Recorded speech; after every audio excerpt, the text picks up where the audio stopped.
Nós vamos abordar nossos sonhos e nosso sono em tempos de isolamento social. Vamos fazer uma abordagem à luz da psicanálise. Como Freud bem preconizava, o sonho é a via real que conduz ao inconsciente. Então, quando, como e onde começaram as nossas primeiras inquietações e, por consequência, as mudanças durante a nossa vida de vigília e o sono, com o advento do fenômeno do isolamento social decorrente da pandemia do coronavírus ou Covid-19. A resposta, a busca por respostas tem emergido, a princípio de maneira um pouco tímida e incerta, até mesmo por conta do inusitado que caracterizou seu surgimento no continente asiático, porém tem acontecido. E foi exatamente na ambiência de consultórios médicos de psicologia e de psicanalistas, no set analítico, por assim dizer, lugar entendido e tido como local que nos permite desvestir de nossos papéis ou personas vivenciados em sociedade e onde nos garante a volta à nossa subjetividade, nossos medos, nosso inconsciente, que as primeiras possibilidades de encontrar eco para nossas questões angustiantes sobre essa experiência ímpar e impensável até então, surgiu. Mais do que isso, em nosso desejo de encontrar referências para nos ancorarmos e tocar adiante o nosso dia a dia, precisávamos de respostas na mesma velocidade com que buscamos informações a respeito do caos instaurado pela pandemia. Agora não mais distante e fora de nossa realidade objetiva, nas redes sociais e meios midiáticos, continuávamos nos deparando com uma espécie de hiato a nossos questionamentos, até que a profusão de relatos que invadiram as redes sociais e as sessões de terapia chamou a atenção de pesquisadores. Pelo menos 4 grandes universidades públicas já estão envolvidas em mapear os pesadelos da pandemia para descobrir como a maior crise sanitária em um século está afetando a saúde mental dos brasileiros e o que esses sonhos podem nos contar sobre esse período tão crucial como caótico na história do país e do mundo. Como o assunto já aparecera no consultório online desde o início do isolamento social, que se iniciara em meados de março deste ano, ao me deparar com matérias, depoimentos, minhas próprias inquietações e, ademais, debates em grupo de estudos dos sonhos que coordeno junto à Escola Freudiana de Vitória, percebi que era chegado o momento propício para avançar por águas mais profundas no universo onírico e dele procurar com zelo e dedicado interesse as possíveis respostas e seus desdobramentos para enfrentar o enigma de uma nova versão de um vírus que se demonstra vicariante e agressivo e mais, de uma capacidade de mutação por meio de uma camuflagem ainda desconhecida pelos especialistas e sociedade científica internacional. Cabe aqui uma ressalva. Partindo da premissa básica preconizada por Freud de que o sonho é o guardião do sono, em que grau ele está afetando a qualidade de sono em nossas noites atualmente? Mas nos propusemos então a traçar um paralelo entre a abordagem adotada pelos pesquisadores de universidades federais envolvidas em importante e pertinente pesquisa sobre os sonhos da pandemia, que com seu corpo de pesquisadores de caráter interdisciplinar, com a visão da psicanálise pela nossa ótica até bem mais empírica. Para tanto, passemos a um pequeno memorial do que são os sonhos à luz da psicanálise.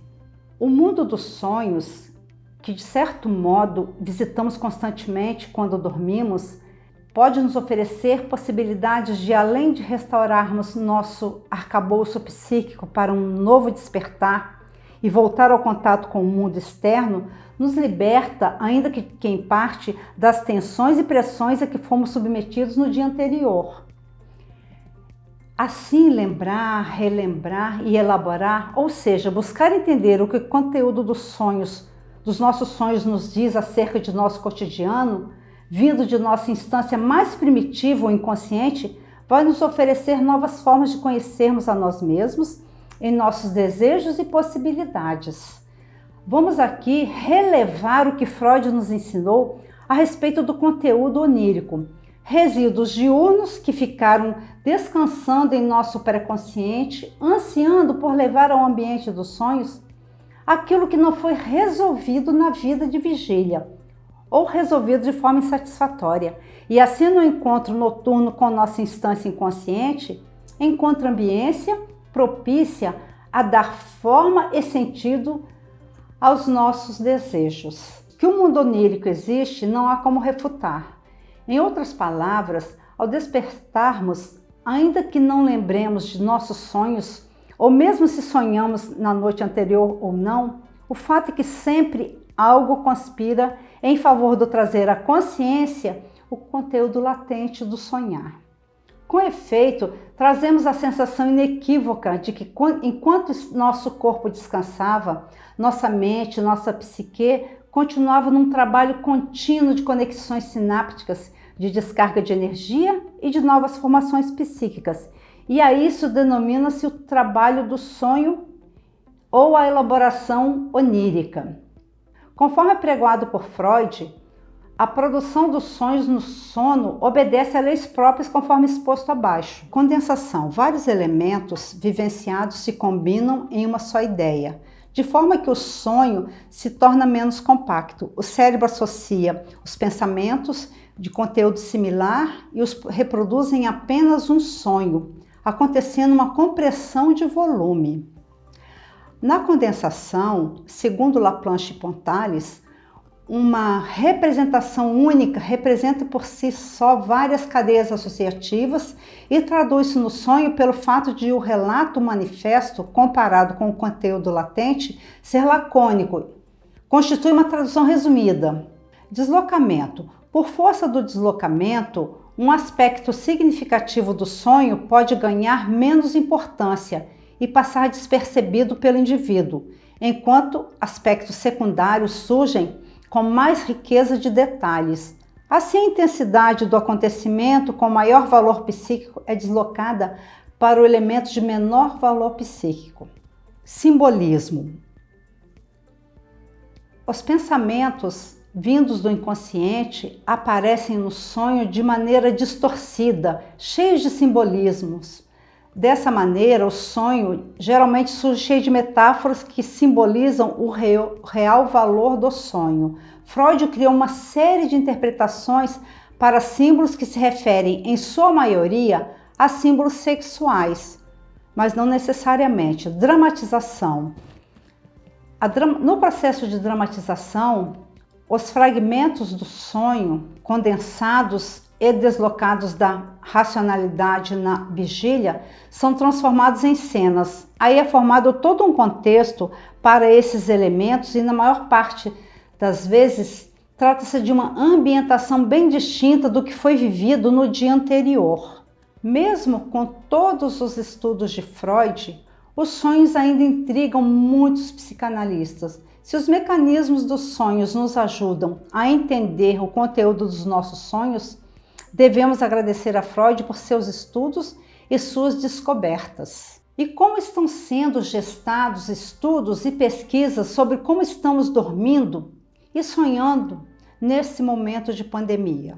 É fato inconteste a contribuição de diversos saberes para a busca do entendimento dos sonhos e seus desdobramentos na vida de vigília e, por conseguinte, uma das maiores aliadas para interpretar nossos sonhos e fazer uso deles para ter respostas sobre esses mesmos questionamentos nossos e do mundo é a psicanálise. Não por acaso, segundo artigo publicado em uma revista de grande circulação da editora Abril Cultural, um dos grandes estudos que estão sendo feitos sobre os sonhos da pandemia é capitaneado por 3 psicanalistas de 3 universidades públicas já citados, a Universidade Federal do Rio Grande do Sul, a Universidade de São Paulo e a Universidade Federal de Minas Gerais, além da do Rio Grande do Norte.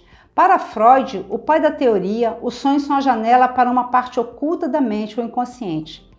Carregam uma percepção de elementos que o sujeito não sabe que sabe. Podem trazer percepções e compreensões que lancem novos sentidos ao dia a dia, diz a psicanalista Cláudia Perrone, uma das coordenadoras da pesquisa. Nossa experiência corrobora essa ideia. É que, de certa forma, os sonhos preparam os indivíduos para lidar com situações inéditas e difíceis, como entende a psicanalista Cláudia Perrone, o material onírico que opera no inconsciente articula diferentes tempos, elaborando o passado no presente e, por meio dessa operação, produz algo novo para o futuro. Esse aspecto premonitório dos sonhos talvez seja um dos mais intrigantes, o que pode nos mostrar caminhos para além da pandemia. Podemos trazer, por exemplo, clássico disso, a obra da jornalista Charlotte Beradt, intitulada Os Sonhos do Terceiro Reich, que trata-se de uma compilação de sonhos de alemães de diferentes classes sociais durante o nazismo e hoje serve de referência para os estudos da pandemia da Covid-19. A obra permite perceber que os alemães anteciparam os horrores da Segunda Guerra e o controle despótico de Hitler. Siddhartha Ribeiro, neurocientista e diretor do Instituto do Cérebro da Universidade do Rio Grande do Norte, resume assim sua análise de um sonho citado na obra. Sonho de um médico em que todas as casas da Alemanha deixam de ter paredes por decreto do governo e o de uma garota que tinha pesadelos com uma máquina de leitura de pensamentos criada pelos nazistas. Dá para fazer história cultural premonitória baseada em sonhos, porque eles são um grande integrador de impressões. Pegam tudo que você percebeu, sobretudo inconscientemente, e transformam numa imagem, numa metáfora. Em diferentes culturas, sonhos serviram para descobrir o que vai acontecer no futuro e também para resolver problemas, detalham os neurocientistas. Médicos, psicólogos e psicanalistas por excelência sabem há algum tempo que guerras e catástrofes provocam alterações no sono e pesadelos, como comprovam estudos feitos após o 11 de setembro nos Estados Unidos. Assim, dependendo da exposição do indivíduo, ele pode inclusive desenvolver a síndrome do estresse pós-traumático. Nela, sonhos recorrentes são um dos sintomas mais comuns. Estamos vivendo pelo menos 2 situações de altíssimo estresse. É uma ameaça de morte por causa de um vírus altamente contagioso, somada ao isolamento, o que agrava essa sensação e traz novos problemas. Atesta o neurologista Luciano Ribeiro, diretor da Associação Brasileira do Sono. Ele explica que, quando dormimos e entramos na fase do sono REM, sigla que em inglês significa Rapid Eye Movement, ou movimento rápido dos olhos, áreas do nosso cérebro ligadas às emoções e à memória são ativadas enquanto a atividade do córtex pré-frontal, responsável pelo raciocínio e a lógica, diminui. Ou seja, nossa racionalidade se desliga e ficamos à mercê dos sentimentos que acumulamos durante o dia e que nesse momento fluem sem freios pela mente.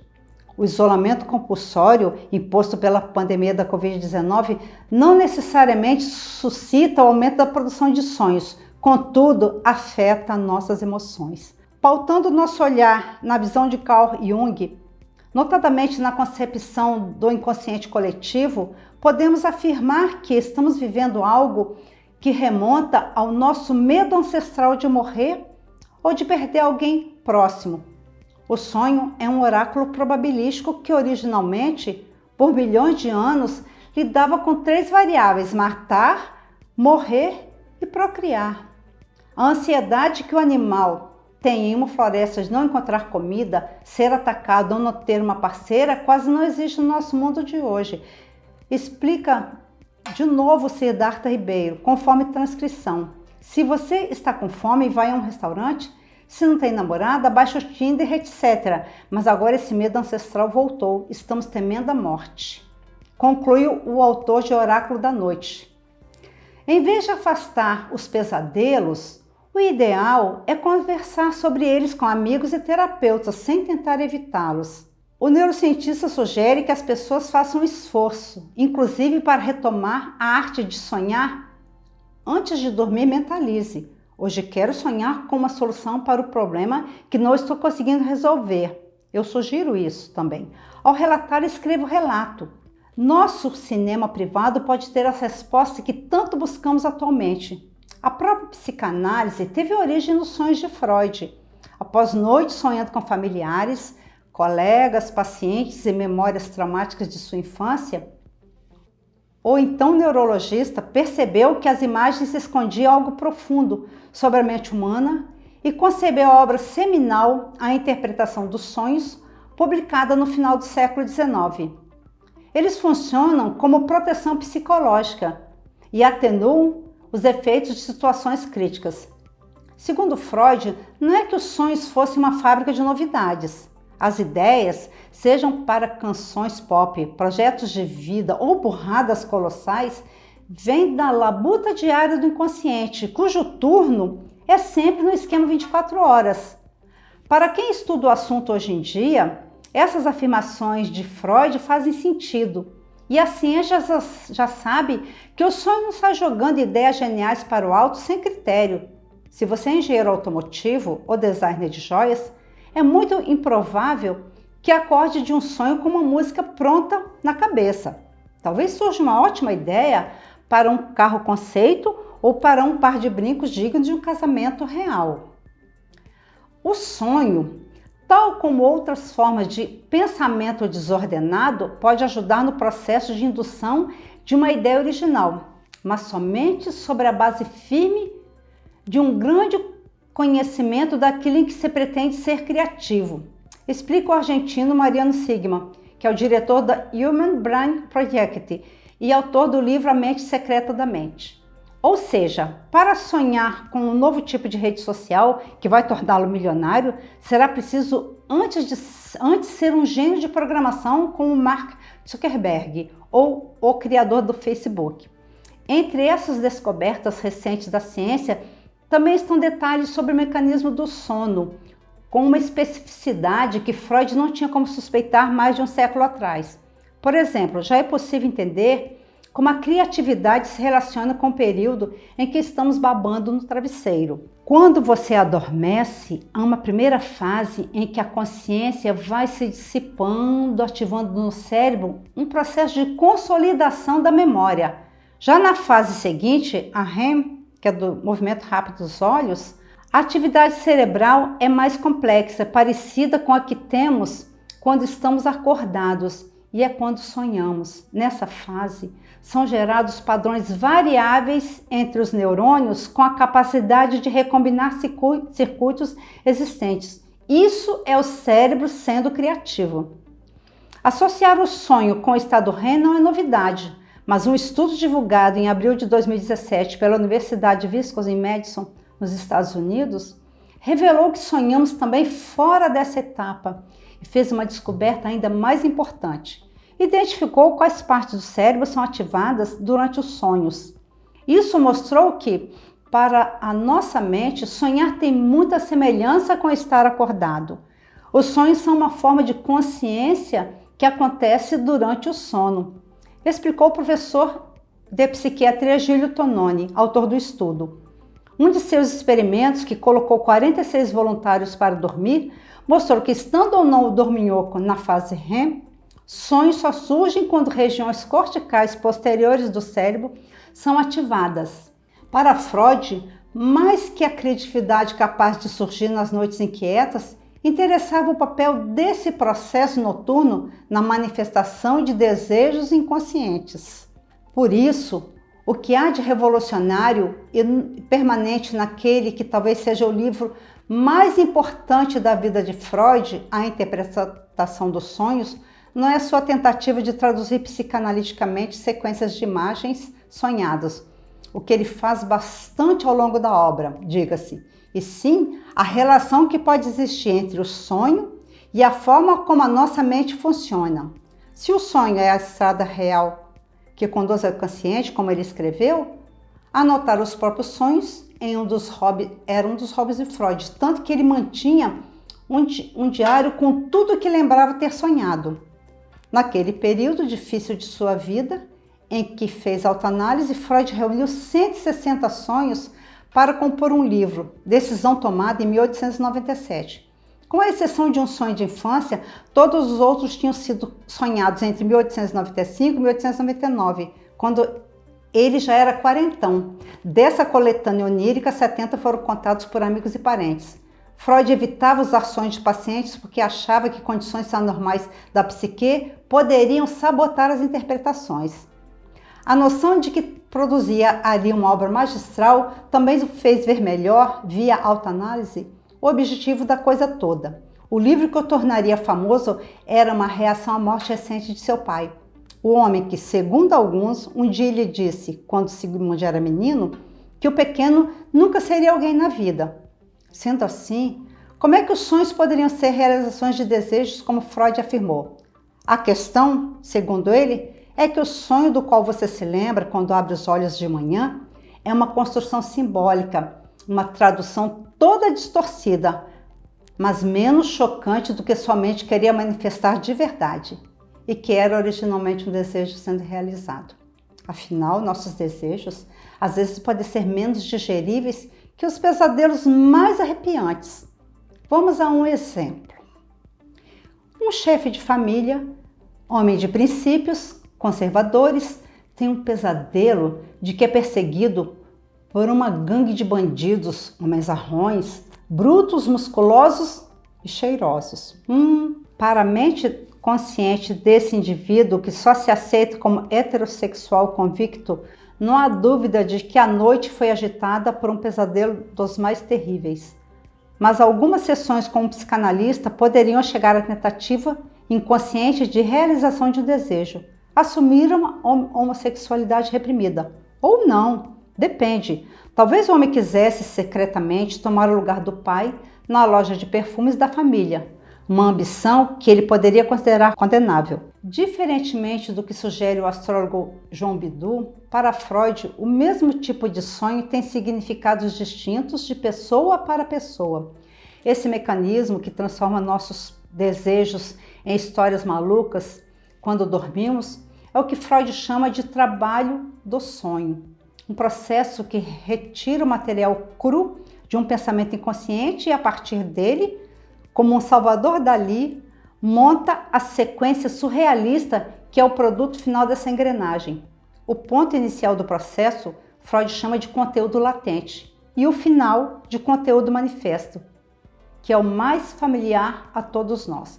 Conteúdo manifesto é exatamente o que você costuma chamar de sonho, aquilo que a sua consciência percebeu, a historinha de que você se lembrou de manhã. Geralmente são sequências sem muito sentido aparente, ou sem nenhum sentido. Já o conteúdo latente, oculto, é a origem e o verdadeiro significado desse filme surrealista. É onde está a tal tentativa inconsciente de realizar um desejo, para chegar à sua consciência e assim se transformar em conteúdo manifesto. Esse desejo escondido passa por distorções que a sua mente cria para torná-lo mais palatável para você mesmo. Como no caso do homem que não aceitava a própria homossexualidade, o desejo guardado nos cafundós da mente é tão insuportável para a consciência que ela o reprime. Daí tanta gente ser chamada de reprimida, pessoas que lidariam mal com a sua própria personalidade porque têm dificuldade de se aceitar como são. A repressão, no caso do sonho, é uma autocensura que impede que nossos desejos mais incômodos cheguem claramente à nossa consciência. Há, portanto, duas forças opostas atuando no trabalho do sonho. De um lado, um desejo inconsciente que quer sim se manifestar, do outro, uma censura que quer poupar a consciência dos problemas que essa manifestação traria. O sonho nasce, assim, de um dos conceitos essenciais da psicanálise, que é o conflito psíquico. Mas não que esse conflito seja ruim, porque ele também é a maneira que a nossa mente encontra para deixar o resultado dessa briga satisfatório para ambas as partes. A censura prevalece. O homossexual latente achou que estava tendo um pesadelo em que provavelmente seria assaltado pelo bando de fortões, mas o desejo reprimido também encontra, graças às maluquices desse mecanismo de transformação, um jeito de driblar a censura e ver à luz da consciência, por meio do perfume agradável que os bandidões emanavam, o seu desejo. Essa maquiagem que o trabalho do sonho aplica no conteúdo latente e que eu acabei de chamar bem toscamente de maluquices, tem modos diversos de operar, mas é sempre o que Freud chama de uma distorção. Os sonhos podem ser pensados como um sismógrafo do tecido social. Em períodos de negacionismo, a narrativa deles abre possibilidades para que algo novo aconteça, que é o nosso caso do momento. Assim, afirma a professora Rose Kurtz, que da Universidade Federal do Rio Grande do Sul, uma das pesquisadoras do estudo, que a própria psicanálise teve origem nos sonhos de Freud. Após noites sonhando com familiares, colegas, pacientes e memórias traumáticas de sua infância, o neurologista Freud percebeu que as imagens escondiam algo profundo sobre a mente humana e concebeu a obra seminal, A Interpretação dos Sonhos, publicada no final do século XIX. Eles funcionam como proteção psicológica e atenuam os efeitos de situações críticas. Com cenas parecidas com alucinações, permitem identificar a origem de traumas e das angústias que causam. Foi exatamente nesse contexto de isolamento social que um grupo de pesquisadores da Universidade Federal do Rio Grande do Norte passou a monitorar os relatos de sonhos durante a pandemia para tentar identificar algum tipo de sofrimento mental.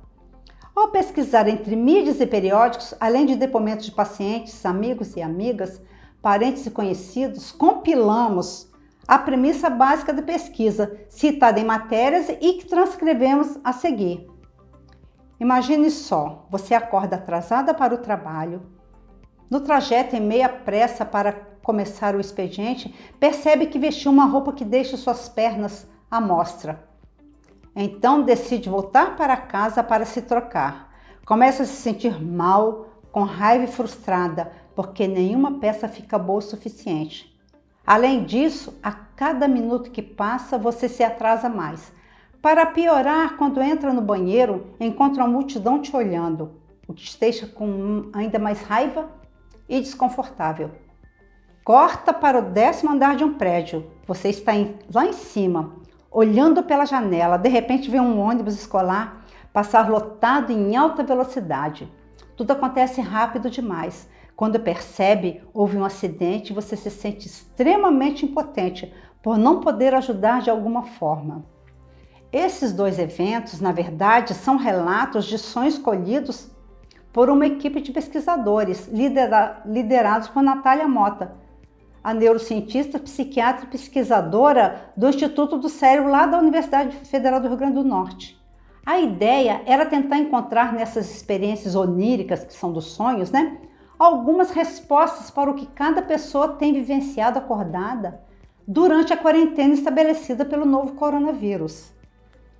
Resta evidente que tanto a ciência como os diversos saberes já disponíveis e acessíveis à humanidade estão em busca de respostas a todos os questionamentos advindos do surgimento de uma epidemia com características tão singulares.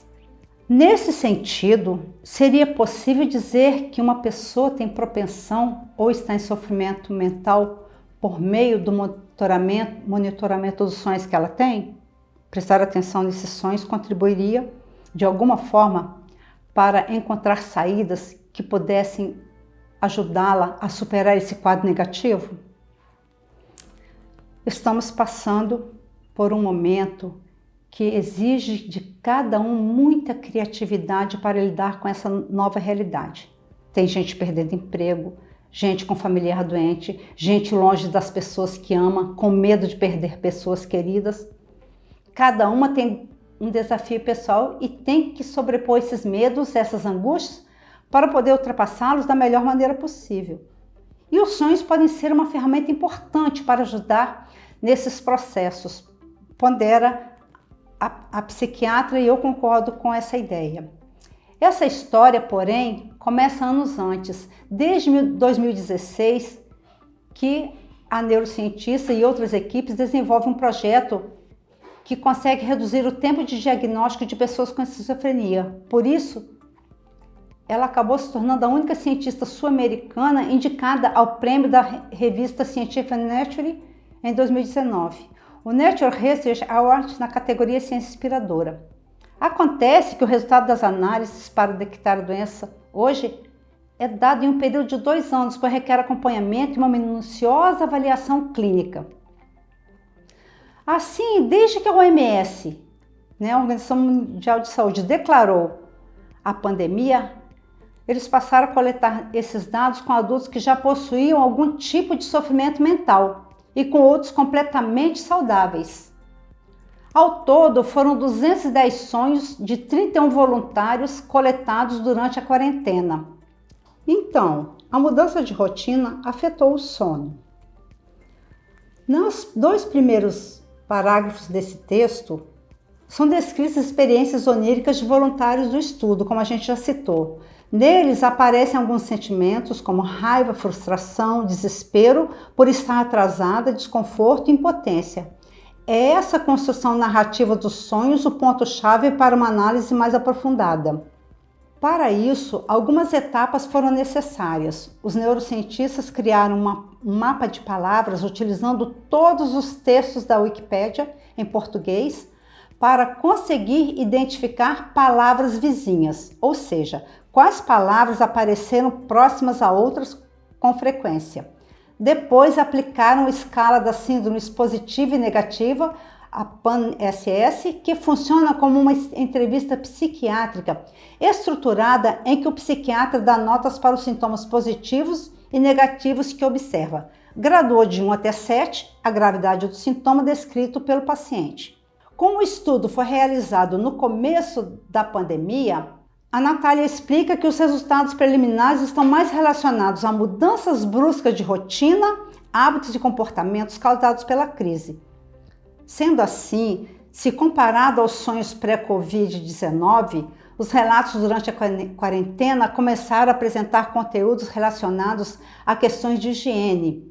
Segundo a neurocientista, essas experiências relacionadas à contaminação ou limpeza nos sonhos estão relacionadas a essa pressão de garantir a sobrevivência no dia a dia. Foram as pessoas que mais sonharam com esse tipo de conteúdo que apresentaram maior sofrimento psíquico. O que a gente percebeu foi que tem uma correlação, tem uma associação dessas peculiaridades dos sonhos com esse sofrimento mental. Principalmente quando aparece no sonho algum conteúdo de limpeza que aparece com mais força para pessoas que estão sofrendo mais com a adaptação das suas relações sociais. Não estão conseguindo manter as relações com a mesma qualidade, se sentem distanciadas, por exemplo. A importância de monitorar os sonhos são exatamente nesses momentos de maior pressão em que a sobrevivência está em risco, que os sonhos passam a funcionar melhor, se transformando assim um mecanismo de preparação e reelaboração de possíveis traumas. Basicamente, é como se uma das funções do sonhar fosse responsável pelo processamento do que vivemos quando estamos acordados. Vários pesquisadores veem essa função fisiológica do sonho como uma espécie de metabolização, principalmente de emoções negativas. Quando esse trauma é menos intenso, você consegue digerir nesse processo de sonhar e aquilo pode ser editado e exposto ao sonhador de uma maneira mais amena. Foi pensando nisso que o estudo buscou entender também de que forma o monitoramento dessas experiências poderia influenciar a vida de quem as tem. Será que analisar os sonhos deixaria as pessoas mais felizes, mais calmas? Ou só causaria sentimentos negativos como confusão ou ansiedade? Para responder essas perguntas, os voluntários foram submetidos a um questionário online. Os resultados foram positivos. Os que apresentaram conteúdos mais negativos nos sonhos conseguiram elaborar melhor as experiências e se disseram mais bem resolvidos, felizes ou criativos. É como se eu tivesse sonhando por um mês sobre coisas ruins, mas por estar analisando e pensando nesses sonhos, eu conseguisse ressignificar. Só muito recentemente a gente parou de olhar para os sonhos. As grandes civilizações, os grandes impérios tinham muito fortemente a cultura de olhar para os sonhos como uma maneira de buscar inspiração para algo que seja uma mudança importante que precisa acontecer. Por isso, A cientista diz que os sonhos podem ser uma boa fonte de inspiração e aconselha as pessoas a estarem atentas a elas. Eu concordo com isso. De forma geral, por estar em um momento único da história, todos vivenciam algum tipo de pressão traumática importante, de acordo com os desafios de cada um. Como o sonho tem em si toda a essência característica muito individualizada, muito pessoal, ele pode ser uma ferramenta importante de autoconhecimento nesse momento de angústia. Também pode servir como uma maneira importante de trazer inspirações e ideias novas para ultrapassar esses desafios cotidianos de cada um. Então, sonhos loucos de pandemia têm acontecido. Basta uma passeata breve pelas redes sociais para encontrar relatos de sonhos completamente esquisitos que as pessoas passaram a ter durante a quarentena. A sensação que dá é que agora, isoladas, as pessoas passaram a sonhar mais. Mas é só uma sensação. Na verdade, o que acontece é que as pessoas passaram a lembrar mais dos sonhos. A frequência, muito provavelmente, continua a mesma. O senso comum explica que, inclusive, toda a bizarrice relatada em sonhos pela internet é comum. Isso é da natureza da experiência onírica. De novo, o que muda é a nova rotina estabelecida. As pessoas agora estão tendo mais disponibilidade de dormir e de despertar sem tanta pressa de sair correndo para trabalhar, por exemplo.